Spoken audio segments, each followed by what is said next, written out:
Starting off this list, in our number 10 spot, we have autonomous AI. There's a Harvard professor named Nick Bostrom, and he devised this thought experiment that really does show us the dangers of this sort of super intelligence. So basically, he made this hypothetical scenario where a paperclip company, you know, all the huge corporations that are dedicated to just making paperclips, if they made some sort of AI robot thing that is tasked with the one single goal of creating as many paperclips as possible for the company, in theory is amazing. There's so many paperclips. We don't know what to do with them anymore. Paperclip stocks are higher than they've ever been, and this robot has put that little guy on the computer screen straight out of business. But now, something has happened. This robot, which only knows paper clips and only knows it's supposed to create as many as possible, obviously takes this job seriously, and it's a robot, so it doesn't know about anything else in the world, so this robot starts to take other resources, such as those we need to survive in order to create these paper clips, because it doesn't know anything else. In doing this and fulfilling its paperclip destiny, it wipes out humanity in the process. Of course, this is an extreme hypothetical, but hey, it's definitely something to think about. This is just one hypothetical scenario out of many that could possibly arise. In our number 9 spot today, we have automation. Okay, it's no secret that robots have been putting people out of work. I mean, it's something we've seen for years, and as technology advances, there are jobs that were once done by humans that are now being done by Siri. Bad example, but you get what I mean. It is said that this trend, however, of robots doing human jobs is only on the rise. As an example, which we will talk more about later, self-driving cars. It is said that this new piece of technology will soon put 5 million Americans out of jobs.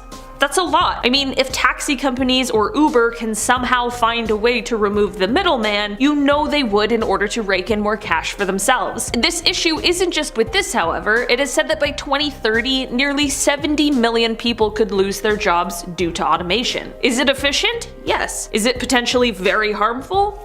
Also yes. In our number 8 spot today, we have personal assistants. No, we are not talking about the person who schedules your appointments or grabs your dry cleaning for you or whatever other outdated cliche I can give to you as a personal assistant. We are talking about Alexas, Google Homes, Siris, you know, that sort of thing. There's been concerns for years over these things and their habits of listening in on our day-to-day lives. I mean, my Google Home mostly just hears the songs of RuPaul's Drag Race, but it also hears everything else I talk about as well, and you never know what it is doing with that information. I mean, hey, have you ever been in a completely separate room before speaking to someone else, only to hear your Google Home 30 feet away from you go, "I'm sorry, I didn't quite catch that." It's an eerie feeling to say the least. In our number 7 spot today, we have virtual reality. Okay, another piece of technology that isn't new, but it's definitely more widespread now, is virtual reality. It's a super fun piece of technology, or it can be absolutely terrifying, but people are legitimately worried about it. People have raised concerns over how this sort of technology might affect our brains, more specifically our memories. There are worries that younger people using these sorts of technologies might end up creating these sort of false memories under the influence of virtual reality. This, however, is something that needs a lot more study to confirm if these sort of effects really do exist and are happening, and if so, whether they outweigh the benefits. In our number 6 spot today, we have personal information tracking. It is not news to us that people are afraid of their personal information being tracked. I mean, we all know someone, or have at least heard of someone, who doesn't use the bank. You know what I mean? And while in our modern times many people have gotten over these sorts of things, it seems as though there's always a new way people are using technology to sort of track what users are doing. I mean, the other day I was placing an order at Lush, which is a cosmetics company if you're unfamiliar, and I swear, every website I've been to since has given me an ad for the thing I literally already purchased. One day you see an ad for a shower curtain and you click on it.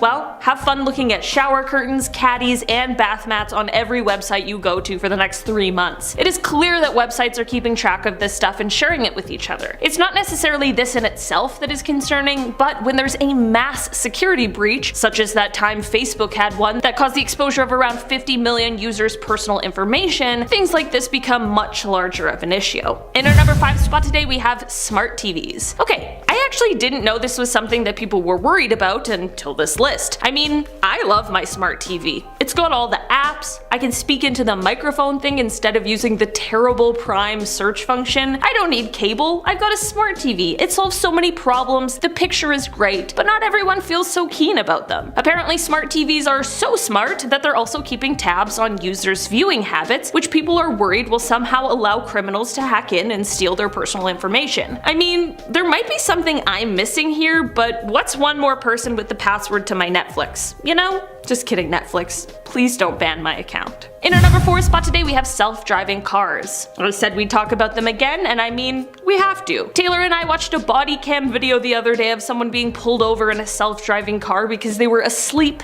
at the wheel. I don't trust some actual humans I know enough to fall asleep in the car. I can't imagine trusting a piece of new technology like this. The issue isn't with the self-driving per se. I mean, there are plenty of reasons why this step makes sense, why it could be exceptionally helpful, and why there are people who are clearly on board with the idea, but there are also some things that are rightfully a major cause for concern. One of the most debated and truly one of the biggest questions surrounding this is an ethical one, like, will a self-driving car prioritize a driver or passenger or operator, whatever you want to call them, over other road users? And not just over other road users, but at the expense of other road users. Also, what happens when the car is left with a decision to either collide with one person or another? A car couldn't take into account any sort of extenuating circumstances like a human would. In our number 3 spot today, we have warrior robots. It's a classic science fiction storyline. Robots are created to fight wars or some sort of thing, and then suddenly they turn on us and take over the world. We've heard the story, we've read the book, we've seen Will Smith in iRobot, we know. But apparently, we're getting a little closer to this than some of us realize. There are autonomous drones that are already available, again, more on that later, but people are saying that it's only a matter of time before the leap from fun piece of technology that could catch cool footage to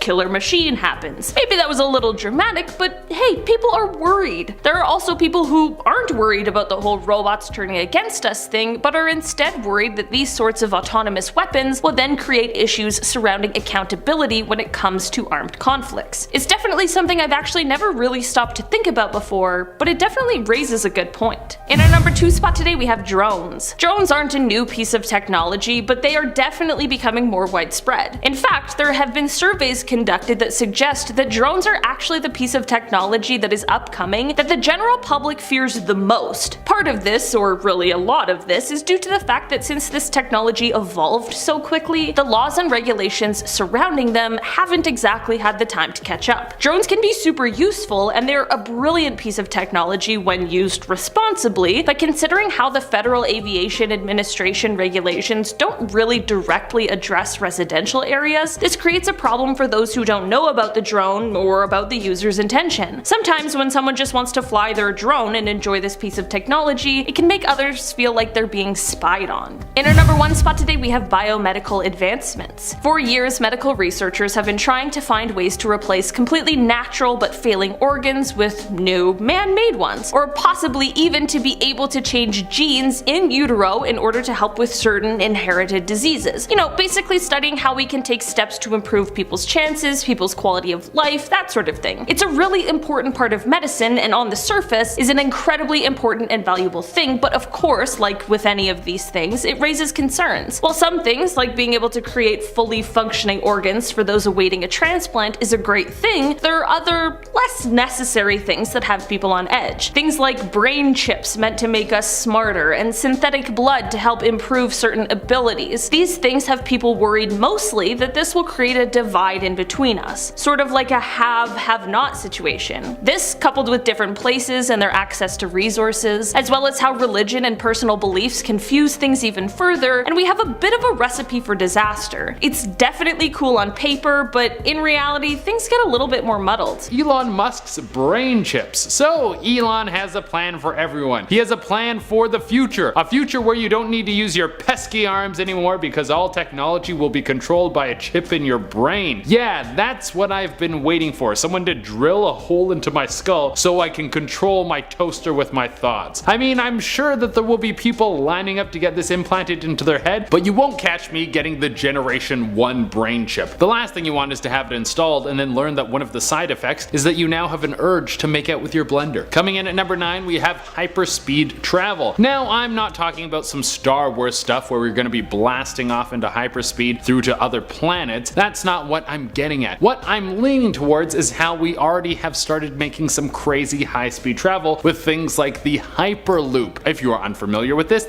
is the brainchild of the already mentioned Elon Musk. He wanted to find a way to cut down on the traffic in LA, and while everyone was thinking that we should be taking to the skies, flying around like the Jetsons, he realized that that is not the answer. The answer is in fact underground, a tunnel that goes from one city to another and has some pretty amazing tech behind it. If I get any of this information wrong, feel free to correct me in the comments, but I'm pretty sure the Hyperloop works with two things: a vacuum airtight tunnel and magnetic propulsion. You have magnets pushing against each other to push an object forward. This allows it to create motion without friction, which allows it to move faster, and they reduce the wind resistance by taking the air out of the tunnel, and then things move even faster. So that's what we have now. What will we have in the future? Maybe you could do a trip to New York in like 20 minutes. Coming in at number 8, we have work in VR. Virtual reality is really starting to hit the mark where people are getting blown away. We have games like Half-Life Alyx right now that are really pushing what the technology can do and show the world what the future VR might be. So it's only a matter of time before people are straight up living in VR for their work. Think about it. You can get a job playing an NPC in a video game that you love, and that's where you spend all of your time. Think about it. MMOs like World of Warcraft are great, but imagine if every NPC in the world was played by a real person. Imagine if a company hired people to play NPCs in a game, so the player's interaction felt real, and you could have a unique quest that a person dreamt up on the spot. That'd be one of the most insane lives that you could ever come across. But that means it would be some people's job to get killed all day long. Alright, coming in at number 7, we have VR sports. We are already starting to see some esports come in and take a big chunk of the sport viewing market. Did you know that more people watch the League of Legends final than the MLB final and the NHL final combined? We are going to see a huge insurgence of competitive gaming into the fray in the near future, and VR tech is also becoming better. We might get to the point where there are new sports in VR. Think about it. You get transported into a game and you play with your full body, running around, jumping on things like you're in Ready Player One. You could straight up have a game where you're a wizard and you have wizard battles in the game. The next LeBron James could be some dude who knows how to cast the best fireball. Coming in at number 6, we have terraforming tech. As we start dipping deeper and deeper into space, we are eventually going to start building life on other planets. We are going to get that Mars colony going. Anyone want to be on the first rocket to head over to the red planet? Yeah, me neither. Now the scary part about this isn't so much the idea of having planets with colonies on them, but it's more the idea that you could be born on another planet. You could be a little Mars kid that thinks the whole world is supposed to be dead and red all the time. You can't go anywhere without a spacesuit, and there would be a whole bunch of new diseases waiting for you to ruin your day on these new worlds. Yeah, I think I'm gonna take my chances on the one we have over here with the air and the food and the people and the millions of miles closer to the life-giving sun. That's what I like a lot. Coming in at number 5, we have robot partners. Dating is hard. You gotta talk to someone, and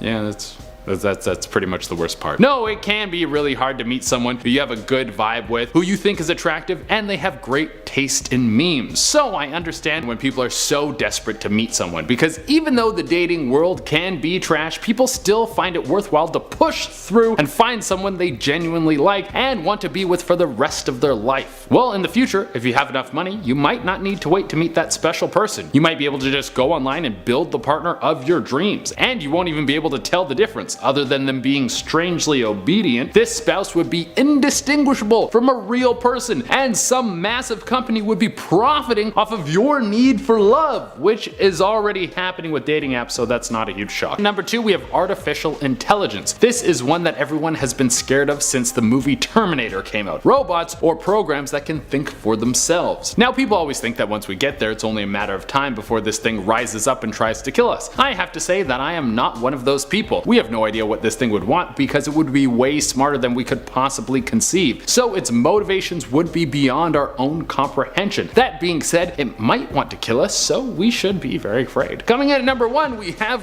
genetics. Being sick is lame. No one likes getting cold. In fact, no one wants to even be short. But imagine a future where you don't have to worry about any of those things, where your genes can be reorganized to make perfect people who are super hot and have rock hard abs that never go away no matter how much junk you eat. Well, that might not be that far away. We already have gene manipulation tech like CRISPR, which allows people to rework their genetic code to become healthier and happier people. Now this sounds amazing, but what might end up happening is this will become an elitist technology. Only rich and powerful people will have the money to have super babies, and everyone who can't afford it will be sick and helpless. That doesn't sound like a very bright future. A future where rich snobs are now not only more wealthy than the poor, but they're also genetically engineered to be better. Starting off this countdown, we have cryonics. I'm sure you all have heard of this because there's that urban legend out there that Walt Disney froze his head so that later on he could be revived.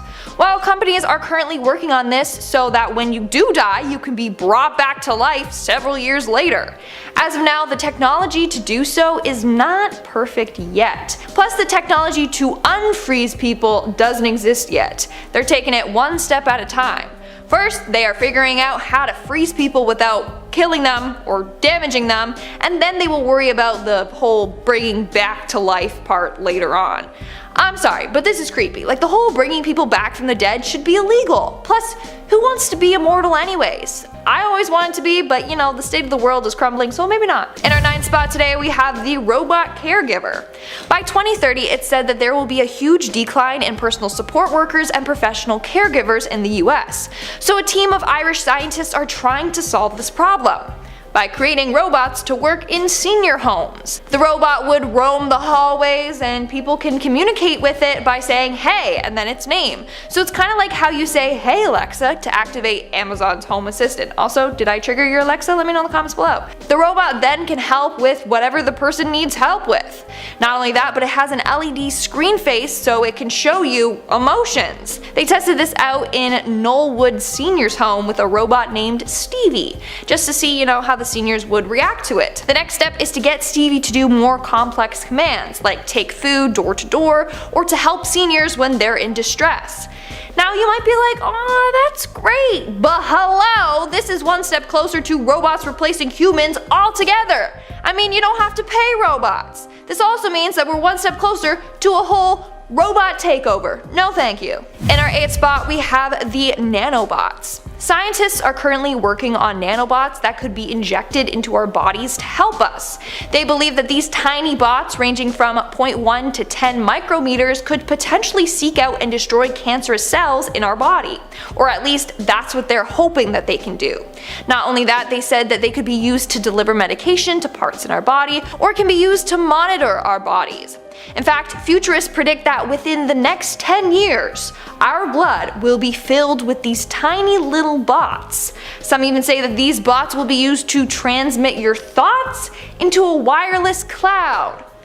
I don't know how the hell that would work. Like, we have our own personal iCloud from our brain, so we need to worry about people literally hacking into our brain as well? No thanks. Not only that, but these bots will also be used to monitor air quality and weather, so on. Meaning, these bots will be everywhere. We won't be able to see them, but they'll be in our food, water, bodies, urine, feces, everywhere. Would you trust millions of tiny small robots in your body? Personally, I'm not a fan, because whoever controls the nanobots controls everything. That just doesn't sit well with me. In our 7th spot, we have the voices in your head. Nowadays, there are ads everywhere. You look up vacuum cleaners once, and then all of a sudden for weeks your ads on Facebook and Instagram are all related to damn vacuum cleaners. Well, companies are now taking it a step further. In the works are ads playing in grocery stores. A company called HoloSonics has invented something called the audio spotlight system. Basically, they are tiny speakers that can be used for in-store advertising, but you have to be standing in the right place to hear it. It's not like a bunch of ads are playing all at once through the grocery store PA system. So as you're standing looking at a certain product, it will register that someone is there and a voice will begin to tell you all the reasons why you should buy this product. That sounds an awful lot like mind control to me. No thanks. We're now at our 5th and halfway mark with the TV that watches you. This is a TV that will watch your every move. It will record the sounds you make and physical, emotional, and facial reactions to whatever it is that you're watching. It then stores this in this creepy little database and uses it to create ads that are geared specifically towards you. Again, no thank you. That's terrifying. Like, you won't have any privacy anymore. This has gone way too far. Just like, let us watch TV in peace. In our 4th spot, we have the cloning. Over the years, scientists have been working on cloning. I mean, they have successfully managed to clone animals. The next stop is cloning humans. In the 90s, scientists created this sheep named Dolly, all from cloning. It did take them 277 tries before Dolly was born, but they still managed to successfully do it. The only reason why scientists aren't cloning humans is because of the ethics behind it. Although some scientists in India claim that a woman did give birth to a baby through cloning. We just don't know if that's true or not. Anyways, it's believed that in the future scientists will perfect human cloning. I mean, I've seen Black Mirror, okay? I know how all of this goes down. So let's just stop right there before we have little evil minions of ourselves running around, causing havoc. In our 3rd spot, we have the social credit system. This one is literally a Black Mirror episode. Basically, scientists are working on creating a system that records your social status. They will monitor your online presence, your financial wealth, and how social you are.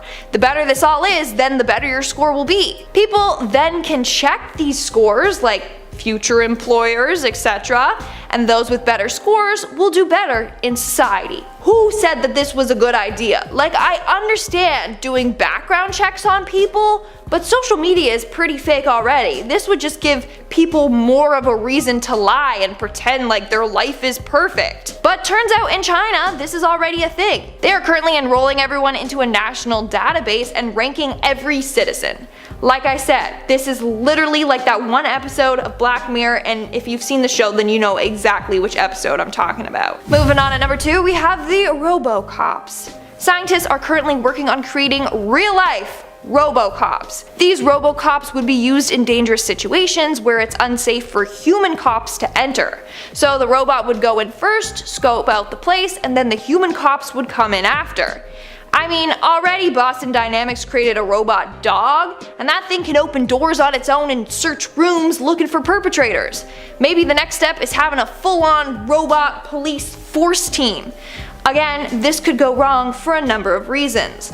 All we need is for the robots to be hacked or go haywire and start shooting and killing innocent citizens. This is literally the storyline for a horror film about a robot uprising wiping out the entire population. Number 10, biometrics. Okay, first question. Out of all 3 Back to the Futures, which one is your favorite? Let us know in the comments. Mine, I think, is the 3rd. That feels like a big statement because I love all 3 of them passionately, but I was a sucker for Doc and Clara. I just thought they were so cute. I also appreciate a Western. But in the second one, you may recall a subtle moment where Biff pays for his taxi by using his thumb. At the time, it just looked like just another exaggerated prediction of the future, but it actually is becoming a thing, and it kind of already is. From using the thumb pad on your phone to unlock it and using Apple and Google Pay, biometrics are everywhere, and we will be taking it a step further. Businesses in Europe are already making chipping a voluntary option for identification. By chipping, I mean microchips that carry our information being inserted into our wrists, or I don't know, wherever else you want it. We could use them to pay for coffee, dinner, groceries, or even to get into our house or car, or even if we go to the hospital, they can just boop, scan us and they know what we're allergic to. Though we aren't exactly what Marty saw when he came to the future, we are well on our way to getting there. Just hopefully not as much neon.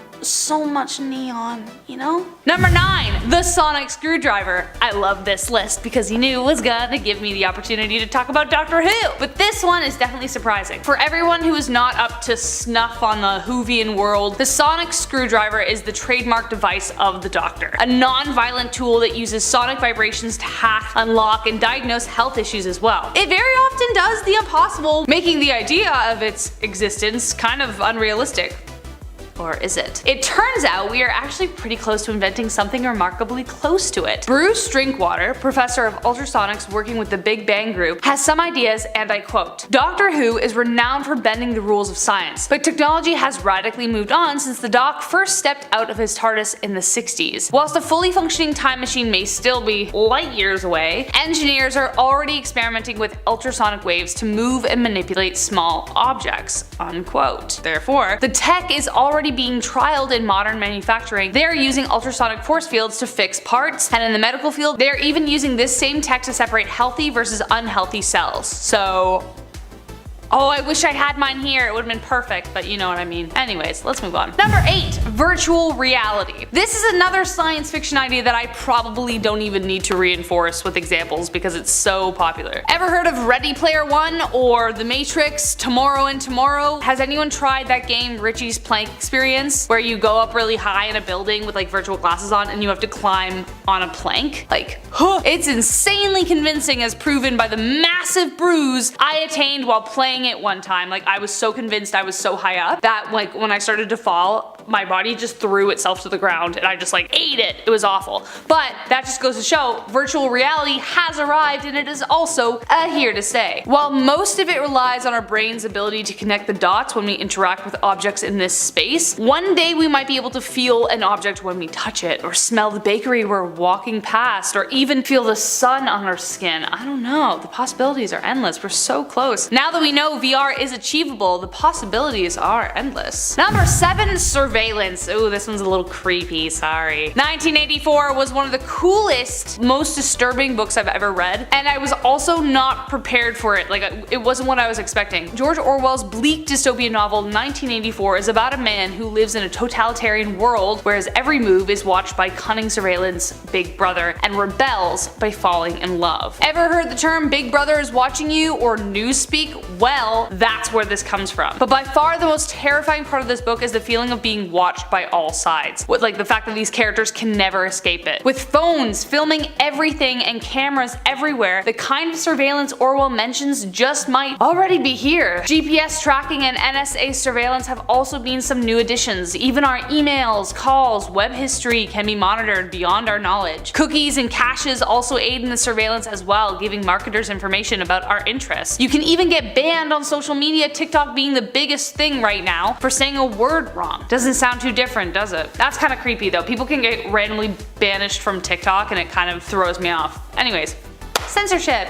Number 6, nanogenes. And we are back with yet another Doctor Who reference. I wish I could talk about the TARDIS being real, but it's just not. It just isn't. But I wish it will one day be. Anyways, for all my Whovians out there, you might know what episode I'm talking about when I say, "Are you my mummy?" Creepy, I know. But in this episode, the first season of the revival with Christopher Eccleston, nanogenes were alien tech that helped heal injuries. Tiny microscopic bots that could work together and heal injuries. Well, even though they don't fly, these actually exist now. According to MIT, they have created cell-sized robots that can navigate and detect issues in their environment. Now imagine that environment is actually your lungs or your liver or your veins or your eyes. Yes, they can actually be inserted inside the human body. This gives scientists hope that a future where disease detection doesn't take months of waiting in line, but just takes mere minutes. Number 5, hoverboards! Seriously, who didn't want one of these? When the world saw Marty McFly across the streets behind cars in the future, we all wished the same thing. We wanted a hoverboard. Grab your tissues and sit down, because our dream just might be coming true. Who else would be the first one to ride a real hoverboard than Tony Hawk? Maybe Michael J. Fox. Honestly,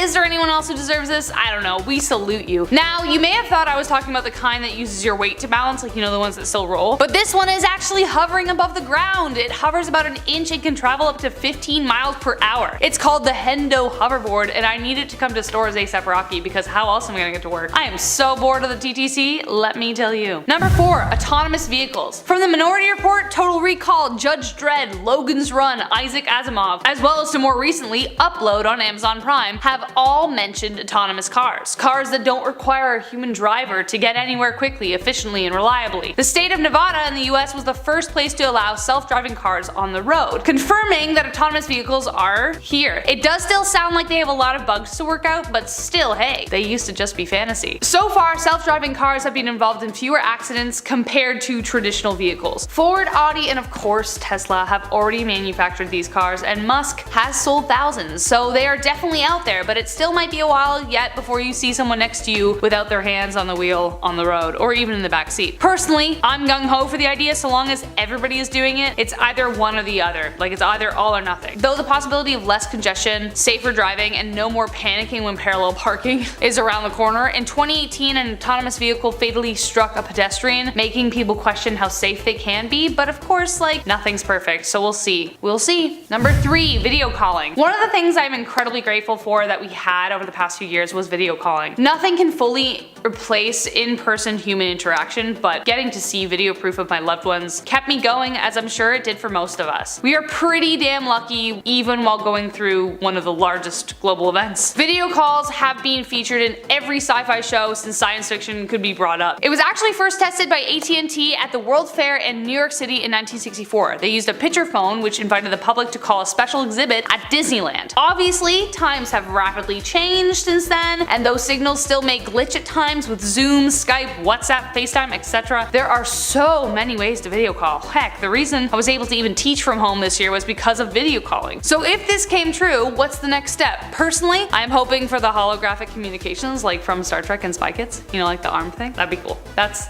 the dream I'm still holding on to. Number 2, artificial intelligence. What sci-fi movie, book, whatever hasn't talked about artificial intelligence, like all the way back to Frankenstein? You almost can't have one without it. There always needs to be a terrifyingly intelligent computer that operates autonomously, either good or evil. There's been Jarvis, Ex Machina, Westworld, HAL 9000 from 2001 Space Odyssey, the list goes on. But guess what? It's happening. Sophia the AI may still look more robot than human, but she's been touring the world speaking all over the place. She was created by Hanson Robotics in Hong Kong and has even been on The Tonight Show. Seiya is an AI teacher who was designed by Japanese engineers to teach the children in the outer reaches of Japan. These are the extreme versions, but there are even AI-powered algorithms for the stock market, TikTok, YouTube, you name it. It is here, but we still seem to be in control of it for now, though we are closer to it one day surpassing us than we might think. AI will be as capable, if not more, than humans in most tasks by 2060. Add another 76 years and experts think that AI will take over all human jobs. Number 1, the internet. Well, welcome to the internet. You're on it right now. How far down are you in the YouTube spiral today, friends? Well, welcome to the internet, the most revolutionary invention of the 20th century, or perhaps ever. There is a little bit of everything all the time. Access to more information, good and bad, true and false. But did you know that the idea of the internet can actually be found in some of Isaac Asimov's stories? He used to refer to a machine that had information about everything and everyone. You only needed to type in what you needed to search and boom, the answer was at your fingertips. But that's just one example. John Brunner in his 1975 novel The Shockwave Rider talks about a massive computer system plus hacking, viruses, and PC infections. Then there's Mark Twain, who also considered the idea in a short story from the London Times in 1904. The telectroscope, a global communication network, was what he called it. So clearly humankind has been waiting and dreaming of endless information accessible with the click of a button, and here it finally is. But with clickbaiting